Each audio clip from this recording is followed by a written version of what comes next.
نحمدہ و نصلی علی رسولہ الکریم اما بعد۔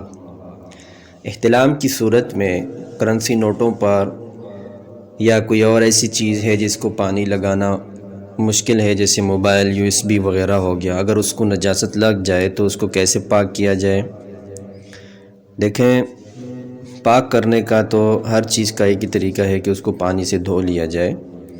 کرنسی نوٹ اگر پانی لگانا اس کے لیے آسان ہو، اس سے خراب نہ ہوتے ہو، تو 3 مرتبہ اس پر پانی ڈالے اور تینوں مرتبہ پانی ٹپک جائے تو اس سے یہ پاک شمار ہوں گے۔ لیکن اگر پانی لگانا مشکل ہو، اس سے خراب ہوتے ہو، جیسے USB موبائل وغیرہ ہو گیا، تو اس صورت میں یہ کریں کہ جو بھی کوئی کیمیکل چیز، جو بھی کیمیکل میسر ہو، کوئی مایع کیمیکل ہو اور اس کے اندر بہاؤ ہو اور پتلا پن ہو، تو اس سے جو ہے اس چیز کو دھو لیا جائے۔ دھونے کا طریقہ یہ ہے کہ جیسے نوٹ ہے تو اس کے اوپر مثال کے طور پر پیٹرول ڈالیں۔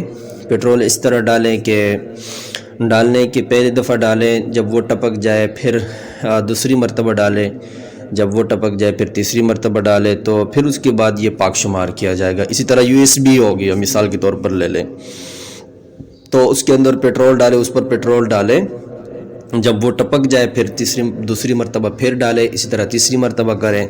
اسی طرح موبائل ہو گیا، جو بھی کوئی الیکٹرانک چیز ہے تو اس کو پاک کرنے کا یہی طریقہ ہے۔ اگر اس کو پانی لگانا مشکل ہو تو کوئی ایسی مایع چیز جو پاک ہو یا کوئی کیمیکل ہو تو اس سے اس کو دھونا جائز ہوگا، اور اس طرح دھونے کے بعد پھر اس کو جیب میں ڈال کر اس کے ساتھ نماز پڑھنا بھی جائز ہوگا۔ جزاکم اللہ خیرہ۔